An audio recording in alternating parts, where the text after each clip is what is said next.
ఎందుకంటే ఎలక్షన్లలో ఎప్పుడైనా కూడా ఎలక్షన్ క్యాబినెట్ అంటారు. ఎలక్షన్ క్యాబినెట్ ఫైటింగ్ చేయగలిగిన వాళ్ళు ఉండాలి, ఫైట్ చేయగలిగిన వాళ్ళు ఉండాలి. ఎందుకంటే వివిధ రాష్ట్రాలకు వెళ్ళాలి, యాక్టివ్గా పార్టిసిపేట్ చేయాలి. అది ఇప్పుడు 81 ఏళ్ళు 70 ఏళ్ళు ఏమి యాక్టివ్గా చేస్తారు. అందుకని యంగ్ బ్యాచ్ని పెట్టాలన్న ఉద్దేశం కూడా ఇది ఉందన్నమాట.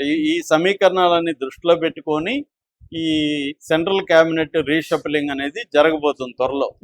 ఇప్పుడు వస్తున్న వార్త ఏంటంటే అమిత్ షాని కూడా పక్కన పెడతారు. ఆల్రెడీ ప్రధాని తీసేశారు, ధర్మేంద్ర ప్రధాన్ మొన్న. ఇప్పుడు అమిత్ షాని కూడా తీసేస్తారా, లేకపోతే ధర్మేంద్ర ప్రధానికి వేరే శాఖ ఇస్తారని కూడా ఒక వార్త ఉంది. కానీ అది ఇస్తే నెగిటివ్ అవుతుంది. ఎందుకంటే ఆల్రెడీ ఒక శాఖలో ఆయన నిర్వాహకం బాగాలేక దేశవ్యాప్త ఉద్యమం కారణం ఆయన అయ్యాడు. ఇవాళ మళ్ళీ వేరే శాఖ ఇస్తే అది ఆయనకి ఇస్తే కష్టం అనేది ఒక అభిప్రాయం ఉంది. ఇప్పుడు అమిత్ షాకి తీసేస్తారా, తీసేస్తే మళ్ళీ అదొక కల్లోలం అవుతుంది. అంటే బీజేపీలో గందరగోళానికి దారి తీస్తుంది. అమిత్ షాకి ఇవ్వకుండా తీసేయకుండా ముఖ్యమైన ఇది తీసేసి వేరే దాంట్లో అమిత్ షాని అంటే కోరలు బీకేయడం అంతే. మామూలుగా అది మోడీ ముందు నుంచి చేస్తాడు. ఇప్పుడు వెంకయ్య నాయుడిని యాక్టివ్ పాలిటిక్స్ నుంచి తీసేసి ఉపాధ్యక్షుని చేశారు, ఉపరాష్ట్రపతిని. ఉపరాష్ట్రపతిని చేయడం వల్ల ఆయనకి ఏమైపోయింది, పాలిటిక్స్ లో ఆయన చేసేదే సైలెంట్ గా ఉండాలి. అదే ఒక అలంకరణ తప్ప ఉపరాష్ట్రపతికి పెద్ద పనే ఉంటుంది. సో అలాగే యాక్టివ్ గా ఉన్న ఆయన, నాకు వద్దు మొర్రో నేను రాజకీయాల్లో యాక్టివ్ గా ఉంటానంటే ఆయన తీసుకెళ్లి అక్కడ చేయడం అంటే ఆయన మీద కక్ష తీర్చుకోవడం. ఆయన ఏదో ప్రారంభాలు గుళ్ళో గోపురాలు తిరిగి ఉపన్యాసాలు ఇచ్చుకుంటుండు, నీవు ఇంక అంతకంటే నీకు సీన్ లేదని ఆయన పక్కన పెట్టేశారు. అలాగే ఒక్కొక్కసారి ఏంటంటే ఏది పనిష్మెంటు ఏది ప్రమోషన్ తెలియకుండా మేనేజ్ చేయడానికి అమిత్ షా అని వేరే దాంట్లో ఇచ్చేసి ఈ పదవిలోని తీసేసి ఆయన్ను కీలకంగా ఉంచకుండా చేసే ఒక స్కీమ్ జరుగుతుంది అనేది రాజకీయాల్లో మామూలుగా ఇలాగే జరుగుతుంటాయి. వాళ్ళ పైకేమో ఒక అంటే ఇప్పుడు మన పవన్ కళ్యాణ్ కూడా అదే, పవన్ కళ్యాణ్కి ఉప ముఖ్యమంత్రి అనేది రాజ్యాంగబద్ధ పదవి కాదు. ఆయనకి సింబాలిక్ గా ఇంపార్టెన్స్ ఇస్తారు తప్ప day to day decision making లో పవన్ కళ్యాణ్ కి ఇంపార్టెన్స్ లేదు. అందుకని ఆయన ఈ ఇయర్ జనవరి నుంచి ఆగస్టు 18 వరకు 14 కేబినెట్ మీటింగ్లు జరిగితే 10 కేబినెట్ మీటింగ్లకి అటెండ్ కావాలి. ఎందుకు అటెండ్ కాలేదు?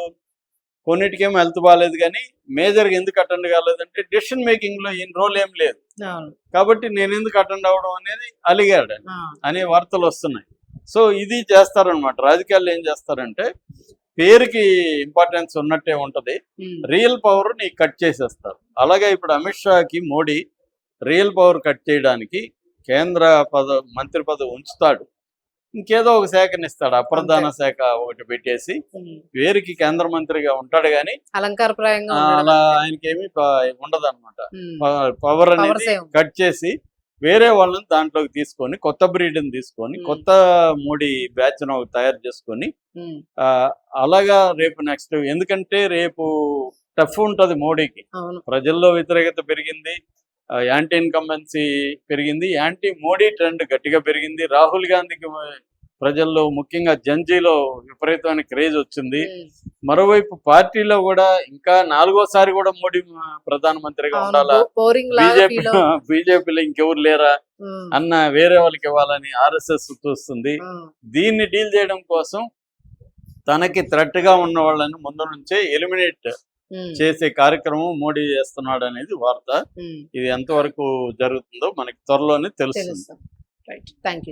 పైగా ఆర్ఎస్ఎస్ మోడీకి వ్యతిరేకంగానే ఉంది, పైకి గట్టిగా లేకపోయినా మోడీ పట్ల అంత ఇదేమి లేదు. ఎందుకంటే ఆర్ఎస్ఎస్ అజెండాని కూడా మోడీ అమలు చేయట్లేదు. హిందుత్వ అజెండా మోడీది కాదు, మోడీ అజెండా మోడీ అజెండాని, మోడీకి అజెండా అంత తప్ప మోడీకి హిందూ మతాన్ని అభివృద్ధి చేయాలి అవి కూడా లేవు. రాజకీయంగా హిందూ మతాన్ని ఉపయోగించుకుంటాడు తప్ప ఇది ఉందన్నమాట. ఆర్ఎస్ఎస్ ఐడియాలజీని కూడా మోడీ పట్టించుకోలేదు. ఆర్ఎస్ఎస్ ఫోల్డ్ లో కంట్రోల్లో కూడా మోడీ లేడు, అందుకని కూడా ఉంది. ఇక సో అందుకని అమిత్ షాకి మోడీకి గత కొంతకాలంగా గ్యాప్ వచ్చిందని నార్త్ మీడియా ముఖ్యంగా చాలా ఎప్పటి నుంచో, నేను సపరేట్గా కూడా ఒక టాపిక్ కూడా చేశాను దీని మీద, నార్త్ మీడియా విపరీతంగా అంటున్నారు. ముఖ్యంగా జంజీ ఉద్యమాన్ని ముందుగా పసిగట్టడంలో, దాన్ని డీల్ చేయడంలో హోంమంత్రిగా ఉన్న అమిత్ షా కంప్లీట్గా ఫెయిల్ అయ్యాడని మోడీ అనుకున్నాడని, అందుకని అమిత్ షా పార్లమెంట్కి రాలేదని, ఎక్కడ బయట కూడా ఈ జంజీ ఉద్యమం మీద మాట్లాడలేదని. ఎందుకంటే ప్రతిదీ ట్రబుల్ షూటర్ ఎవరంటే అమిత్ షాని. అమిత్ షాకి తెలియకుండా ఏ మంత్రి కానీ ఏ నిర్ణయాలు తీసుకోలేరు. అలాంటిది అమిత్ షా అసలు ఈ ఇష్యూలో ఎక్కడా లేడు, మాట్లాడలేదు. అంతా వేరే వాళ్ళే వచ్చారు. చర్చలకు కూడా అమిత్ షా రాలేదు విద్యార్థి నాయకులతో.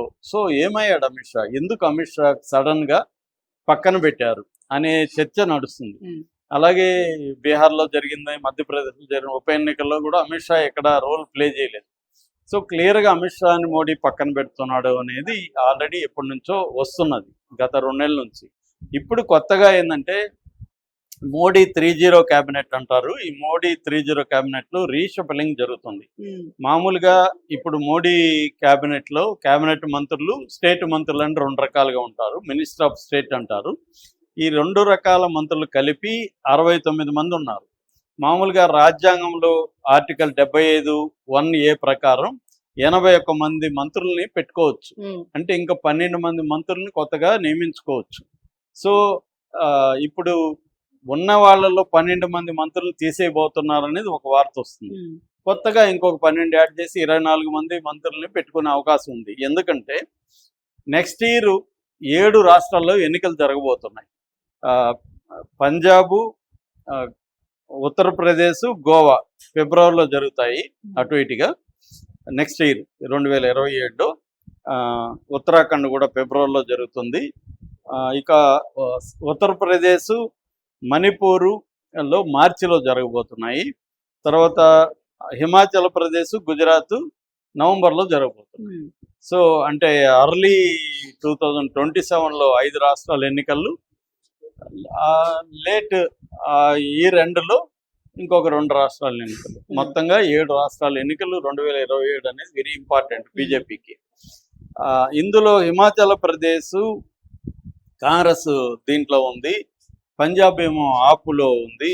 ఇవన్నీ కూడా వాళ్ళు ఇప్పుడు కంట్రోల్లోకి తెచ్చుకోవాలి. కాబట్టి ఆ రాష్ట్రాలకి ప్రాతినిధ్యం ఇవ్వాలి మంత్రి పదవుల్లో.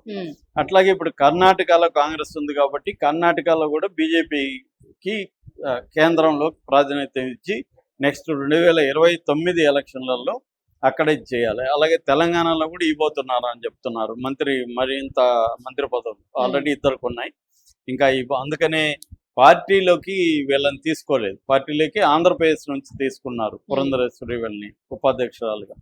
ఇక్కడ ఇవ్వలేదు ఎందుకంటే వీళ్ళకి మంత్రి పదవులు ఇవ్వబోతున్నారని కూడా ఒక వార్త వస్తుంది. ఇంకోటి ఏంటంటే సమీకరణం, కంపోజిషన్ ఆఫ్ క్యాబినెట్. 65% 51 ఏళ్ల నుంచి 70 ఏళ్ళు ఉన్నవాళ్ళు 65% ఉన్నారు. అంటే 50 ఏళ్ళు పైబడిన వాళ్ళు 65% ఉన్నారు క్యాబినెట్ లో. 51 నుంచి 70 ఏళ్ల ఏజ్ గ్రూప్ లో 65 అంటే ఏజ్ వాళ్ళు ఎక్కువ ఉన్నారు. 24% వాళ్ళు 31 నుంచి 50% ఉన్నారు, 50 మంది ఉన్నారు. ఇది 24%. సో ఈ ఏజ్ గ్రూప్ 31 నుంచి 50 ఏజ్ గ్రూప్ లో వాళ్ళు 24% ఉన్నారు. అంటే వీళ్ళని పెంచాలి. ఇప్పుడు హైయెస్ట్ వచ్చి జతిన్ రామ్ మాంజా బీహార్ నుంచి, ఆయనకి 81 ఏళ్ళు, ఆయన ఓల్డెస్ట్ అనమాట. ఇది మంత్రి పదవులు సీనియర్. జూనియర్ వచ్చి మన రామ్మోహన్ నాయుడు 38 ఏళ్ళు. సో 38 ఏళ్ళు జూనియర్ అనమాట మంత్రి పదవుల్లో. అందుకని ఇప్పుడు ఆ composition age wise young batch ని అక్కడ, ఎందుకంటే ఎలక్షన్లలో ఎప్పుడైనా కూడా ఎలక్షన్ క్యాబినెట్ అంటారు. ఎలక్షన్ క్యాబినెట్ ఫైటింగ్ చేయగలిగిన వాళ్ళు ఉండాలి, ఫైట్ చేయగలిగిన వాళ్ళు ఉండాలి. ఎందుకంటే వివిధ రాష్ట్రాలకు వెళ్ళాలి, యాక్టివ్ గా పార్టిసిపేట్ చేయాలి. అది ఇప్పుడు 81 ఏళ్ళు 70 ఏళ్ళు పోయి ఏమి యాక్టివ్ గా చేస్తారు. అందుకని యంగ్ బ్యాచ్ ని పెట్టాలన్న ఉద్దేశం కూడా ఇది ఉందన్నమాట. ఈ సమీకరణాలన్నీ దృష్టిలో పెట్టుకొని ఈ సెంట్రల్ క్యాబినెట్ రీషఫలింగ్ అనేది జరగబోతుంది త్వరలో.